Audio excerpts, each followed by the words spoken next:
Adakah kita mau belajar dari setiap situasi yang ada?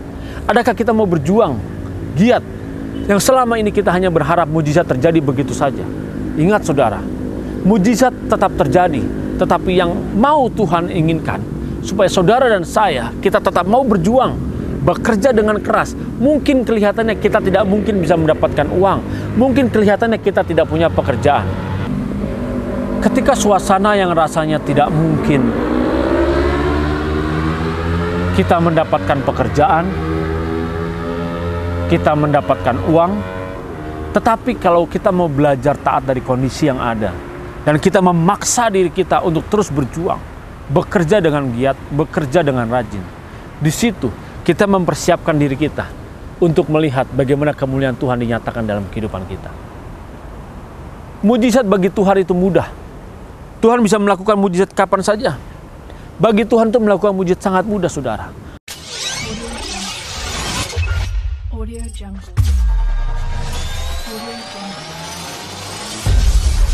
Audio Jungle. Shalom saudara yang dikasihi oleh Tuhan Yesus Kristus. Dimanapun saudara berada saat ini, salam transformasi. Saudara, situasi yang tidak menyenangkan, yang tidak mengenakan perasaan kita, yang menghimpit jiwa kita, yang membuat hati kita terluka, sering kita tidak mau terima. Situasi dan kondisi seperti ini terus menghimpit hidup orang percaya. Saudara, adakah kita belajar dari setiap situasi yang kita alami? Adakah kita belajar dari setiap suasana yang kita hadapin? Saudara yang dikasihi oleh Tuhan Yesus Kristus, dimanapun saudara berada, ketika kita belajar dari seorang wanita, seorang janda di dalam 2 Raja-Raja 4, di mana dia datang kepada Nabi Elisa memohon pertolongan, memohon petunjuk, tetapi justru jalan keluar yang diberikan oleh Nabi Elisa, pertolongan yang diberikan oleh Nabi Elisa, di situ membuat si wanita ini menjadi sadar bahwa situasinya itu menuntut dia untuk berubah, menuntut wanita ini untuk berubah cara berpikirnya, merubah gaya hidupnya, merubah karakternya. Mari kita baca firman-Nya dari 2 Raja-Raja 4 ayat 4 sampai 6. Firman Tuhan berkata, "Kemudian masuklah, tutuplah pintu sesudah engkau dan anak-anakmu masuk. Lalu tuanglah minyak itu ke dalam segala bejana, mana yang penuh, angkatlah. Pergilah perempuan itu daripadanya, ditutupnyalah pintu sesudah ia dan anak-anaknya masuk, dan anak-anaknya mendekatkan bejana-bejana kepadanya. Sedang ia terus menuang. Ketika bejana-bejana itu sudah penuh, berkatalah perempuan itu kepada anaknya, 'Dekatkanlah kepadaku sebuah bejana lagi.' Tetapi jawabnya kepada ibunya, 'Tidak ada lagi bejana.' Lalu berhentilah minyak itu mengalir." Saudara, keadaan ini yang harus mau tidak mau janda ini ikuti. Karena ini petunjuk dari Nabi Elisa, di mana dia memohon jalan keluar atas permasalahan yang dihadapi, permasalahan ekonomi yang melilit keluarga ini. Saudara, ketika dia melakukan ini, apa yang diperintahkan, di mana dia harus meminjam bejana kepada tetangga-tetangganya, bejana yang begitu banyak, bukan cuma dia, tapi anak-anaknya pun diminta untuk keluar kepada tetangga-tetangganya. Saudara, lalu dia diperintahkan untuk masuk ke dalam rumah, mengunci pintu, dan dia menuang minyak yang dia punya, hanya sebuah bejana atau sebotol buli-buli minyak untuk dituangkan. Ketika dia berusaha untuk menuangkan, pastilah wanita ini akan berpikir, mana mungkin sih hanya sebotol bejana dituangkan dengan bejana yang dia sudah pinjam begitu banyak. Sesuatu hal yang mustahil, saudara. Tetapi apa yang dilakukan? Dia tetap tunduk. Dia tetap mau melakukannya. Bagaimana dengan kehidupan kita saat ini? Kalau kita ada posisi itu, kita akan berpikir, mungkin sudah gila kali Nabi Elisa. Masa kita disuruh menuangkan sebotol minyak, sebuah buli-buli yang kecil, dituangkan begitu banyak bejana-bejana yang besar pada saat itu. Dituang sedikit saja sudah habis. Mungkin kita tidak akan pernah mau melakukannya. Hebatnya, istri dari Nabi tersebut, dia taat dan dia tunduk. Justru suasana seperti itu, suasana yang menurut akal logika tidak mungkin bisa menuangkan seluruh bejana ini dengan minyak yang hanya sebotol. Tetapi hebatnya dia belajar untuk taat, dia belajar untuk tunduk. Dan dia belajar dari situasi dan kondisi pada saat itu. Suasana yang menurut pandangan mata, menurut logika pemikiran tidak mungkin, tetapi dia mau taat, dia mau tunduk. Dia tidak berpikir mungkin atau tidak mungkin, tetapi yang dia mau lakukan adalah perintah dari Nabi Elisa. Disinilah dia belajar dari suasana tersebut. Kondisi tersebut, kondisi yang rasanya mustahil, tetapi dia mau belajar bagaimana menuangkan minyak-minyak tersebut. Minyak yang ada dalam botol tersebut ke seluruh bejana yang ada. Di sini mengajarkan supaya wanita tersebut mau bekerja keras, mau berjuang. Rasanya menurut pandangan mata nggak mungkin dia bisa bekerja. Rasanya nggak mungkin dia bisa berusaha. Rasanya tidak mungkin dia bisa mendapatkan uang. Tetapi kondisi, keadaan memaksa dia untuk belajar taat, belajar terus bekerja dengan giat, dengan ulet, dengan tekun. Dia rela, dia tuangkan.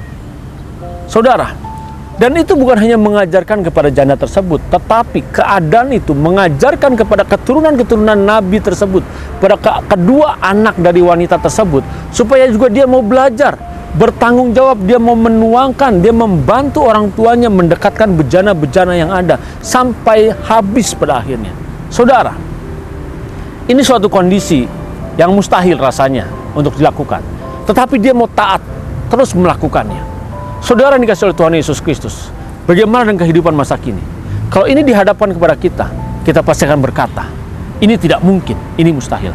Jangan lupa saudara, bagi manusia tidak mungkin, tetapi bagi Tuhan itu mungkin. Saudara, adakah kita mau belajar dari setiap situasi yang ada?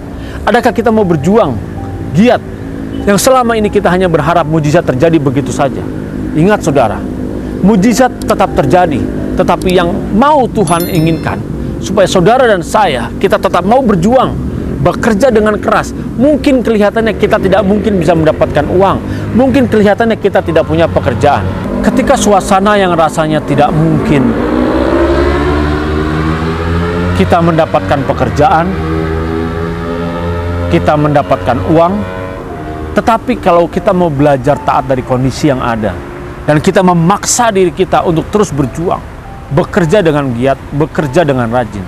Di situ kita mempersiapkan diri kita untuk melihat bagaimana kemuliaan Tuhan dinyatakan dalam kehidupan kita. Mujizat bagi Tuhan itu mudah.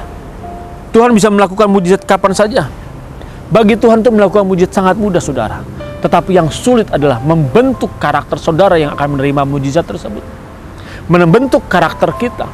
Saudara, Sebelum Tuhan melakukan mujizat terhadap janda tersebut, Nabi Elisa mengajarkan bahwa dia harus meminjam, dia harus borrow bejana-bejana kepada tetangga-tetangganya. Di sini mengajarkan supaya janda tersebut karakternya berubah.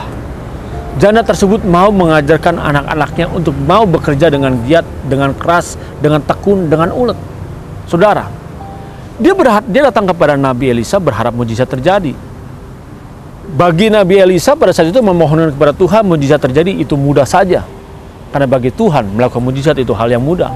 Tetapi Nabi Elisa menginginkan bahwa janda tersebut bisa berubah cara berpikirnya, bisa berubah karakternya. Nah, saudara, di dalam kehidupan masa kini, adakah setiap kita yang punya masalah, setiap saudara yang punya masalah, datang ke gereja, altar call, didoakan, memohon mujizat, lalu mau belajar dari keadaan, situasi yang menghimpit kehidupan saudara, entah itu sakit penyakit, masalah hutang, masalah anak, masalah karir, pekerjaan, bisnis, atau apapun yang lainnya.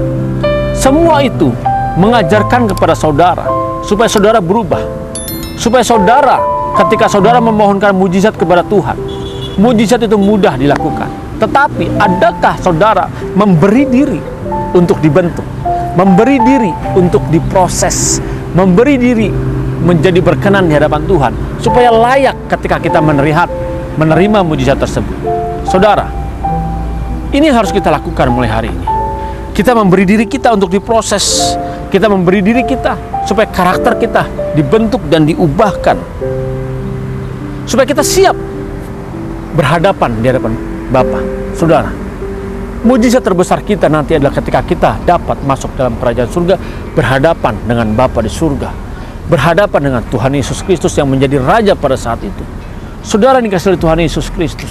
Dan itu semua supaya kita bisa masuk dalam kerajaan surga butuh proses di mana saudara dan saya, kita harus dibentuk setiap situasi yang ada, setiap keadaan yang ada. Semua itu membentuk saudara, membentuk saya, supaya kita memiliki karakter yang murni, supaya kita memiliki hidup yang berkenan, yang layak di hadapan Tuhan. Saudara, marilah belajar mulai saat ini. Bagi Tuhan melakukan mujizat itu sangat mudah, tetapi bagi Tuhan yang sulit adalah merubah karakter saudara dan karakter kita untuk menerima mujizat tersebut. Tuhan Yesus Kristus memberkati saudara. Salam transformasi.